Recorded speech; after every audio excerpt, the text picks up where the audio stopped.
सभी छात्रों का हार्दिक स्वागत है। आज का हमारा टॉपिक है वो सांख्यिकी के अंतर्गत माध्य निकालेंगे हम। और माध्य निकालने की टोटल जो विधियां है वो है तीन।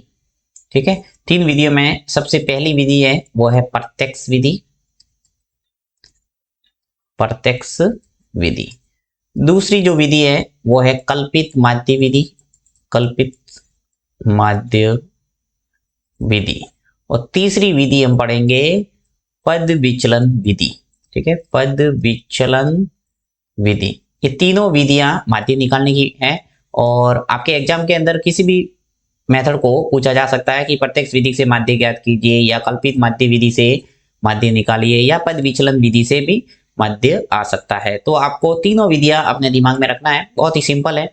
तो शुरुआत करते हैं। सबसे पहले मैं आपको बताता हूँ प्रत्यक्ष विधि से माध्य है वो किस ढंग से निकाला जाता है। ठीक है, एक एक करके हम सभी विधियों का अध्ययन करेंगे। तो लेता हूं मैं इसको नेक्स्ट पेज पे। देखिए प्रश्न क्या है, पढ़ लेते हैं एक बार।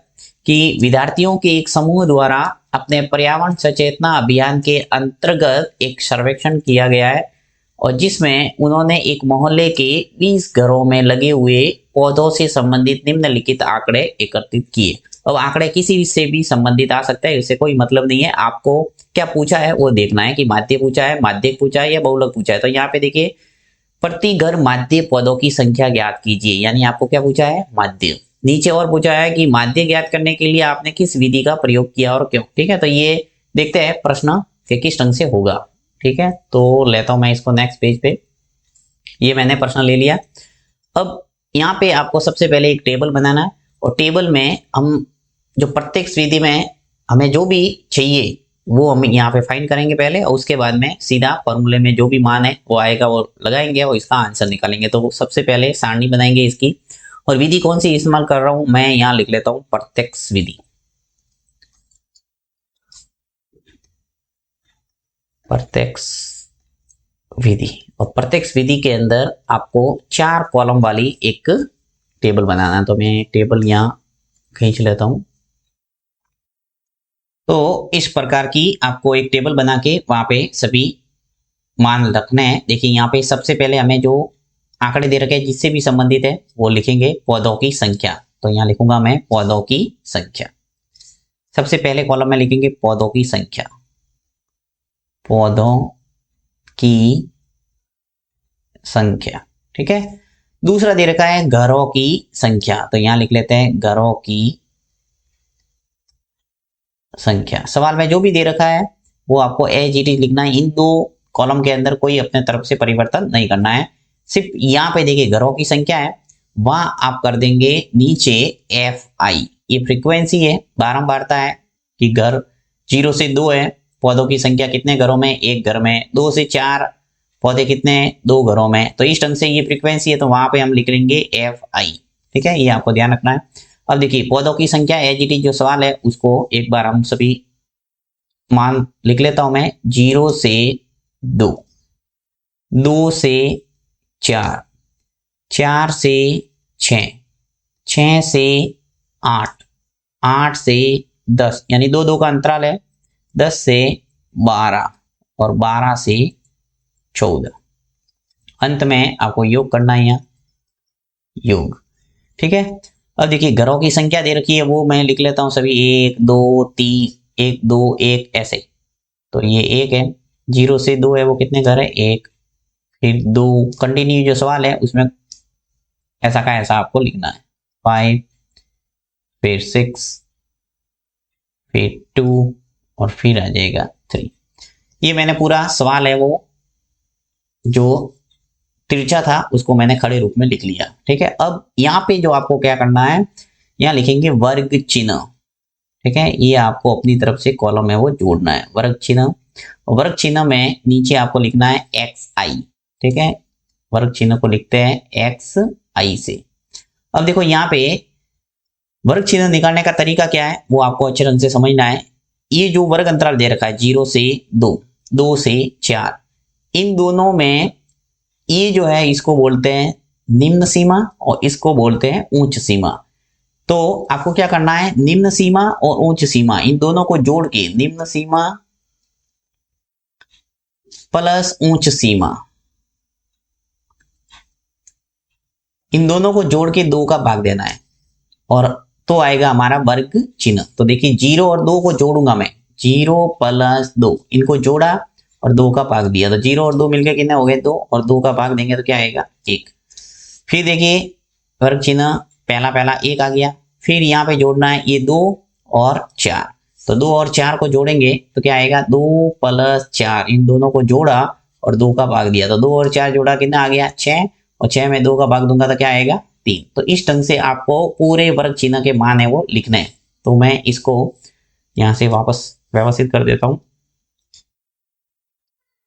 तो इस प्रकार से हम सभी ये वर्ग चिन्ह के मान है वो लिख सकते हैं। तो जल्दी जल्दी मैं सभी मान है वो लिख लेता हूं। देखिए 0 और 2 को यहाँ पे 0 और 2 को जोड़ा तो कितने आगे 2, और 2 का भाग देंगे तो क्या आएगा 1। तो लिख लेता हूं यहाँ आ जाएगा 1। इसी प्रकार 2 और 4, इन दोनों को जोड़ के 2 का भाग देना यानी आधा करना, ऐसे समझ सकते हैं। तो 2 और 4 मिलके कितने हो गए 6, और 6 का आधा कितना हो जाएगा 3। 6 और 4 और 6 मिलके कितना हो गया 10, और 10 का आधा कितना हो गया 5। 6 और 8 मिलके कितना हो गया 14, और 14 का आधा 7। 8 और 10 18, 18 का आधा 9। 10 और 12 22, 22 का आधा 11, और 12 और 14 कितने हो गए 26, और 26 का आधा हो जाएगा 13। तो ये वर्ग चिन्ह मैंने निकाल दिया, एक्स आई के सभी मान आ गए। अब हमारा काम है एफ आई और एक्स आई। ठीक है, एफ आई और एक्स आई निकालना, यानी कि जो भी एफ आई के मान है 1 2 1 5 6 2 और 3, इन सभी का गुणा इस एक्स आई के सभी मानों से गुणा करना, 1 3 5 इनसे सबसे गुणा हो जाएगा। तो देखिए इस 1 का गुणा 1 से करेंगे तो क्या आएगा सबसे पहले 1, फिर 2 का गुणा 3 से करना, ये 2 है, इसका गुणा किससे करेंगे 3 से, तो क्या आ जाएगा हमारे पास 6। ठीक है, तो ये तरीका है। 1 का गुणा 5 से करो, अब 1 का गुणा 5 से करेंगे तो क्या आएगा हमारे पास 5। 5 और 7 का गुणा करो, 7 पंजे 35, तो आ जाएगा 35। 6 और 9 का गुणा करेंगे तो 54। 2 का गुणा 11 से करेंगे तो 22, और 3 का गुणा 13 से करेंगे तो 39। अब देखिए आपको सूत्र है वो याद आना चाहिए। प्रत्यक्ष विधि से हम इसका माध्य निकाल रहे हैं, तो प्रत्यक्ष विधि से माध्य निकालने का जो सूत्र है वो क्या है, माध्य बराबर x बार, माध्य क्या होता है x बार, और हो जाएगा हमारा सिग्मा एफ आई एक्स आई बटा सिग्मा एफ आई। ठीक है, ये फॉर्मूला है, x बार बराबर सिग्मा एफ आई एक्स आई बटा सिग्मा एफ आई। सिग्मा का अर्थ होता है योग, तो यहाँ पे मुझे जो एफ आई एक्स आई मैंने निकाला ये इनका योग करना पड़ेगा, तो यहाँ मैं योग लिख लेता हूं, ये योग एफ आई और एक्स आई, यानी सिग्मा एफ आई एक्स आई करने के लिए मुझे क्या करना पड़ेगा 1 6 5 35, इन सब का योग करेंगे तो आपके आएगा 162। ये योग करके देख लेना 162 आएगा। एक मुझे चाहिए सिग्मा एफ आई, तो सिग्मा एफ आई के लिए मुझे क्या करना पड़ेगा, ये जो एफ आई मैंने लिखा है 1 2 1 5 6, इन सब का करना पड़ेगा योग, तो ये आ जाएगा योग। तो सिग्मा एफ आई है वो वैसे प्रश्नों में भी दे रखा होता है कि 20 घरों का यहाँ मान निकाला है, तो टोटल ये जो योग करेंगे 1 2 3, ये तो कितना आ जाएगा 20। ठीक है, तो हमारे पास सिग्मा एफ आई एक्स आई आ गया और सिग्मा एफ आई आ गया, तो अब सूत्र में लगा देंगे और आंसर आ जाएगा। देखिए सिग्मा एफ आई एक्स आई कितना है 162, और जो घरों की संख्या टोटल एफ आई इसका योग कितना है हमारे पास 20, तो यहाँ आ जाएगा 20। 162 में 20 का भाग देंगे तो आपके आ जाएगा 8.1। ठीक है, आप भाग देके देख सकते हैं। देखिए हम भाग दे लेते हैं, 162 में 20 का भाग दो तो कितनी बार जाएगा 8 बार, 160 आ गया। 162 में से 160 गए, शेष बचा 2, भाग नहीं जाता तो पॉइंट लग जाएगा, पॉइंट के बाद में हम 0 लगा सकते हैं, 20 एकम 20 एक बार, तो यानी कि यहाँ उत्तर आ गया 8.1। तो ये है इसका आंसर, यानी माध्य है वो कितना आ गया 8.1। ठीक है, तो ये तरीका है किसी भी वर्गीकृत आंकड़ों का माध्य निकालने का प्रत्यक्ष विधि से। नेक्स्ट हम देखेंगे कल्पित माध्य विधि से माध्य है वो किस ढंग से निकाला जाता है।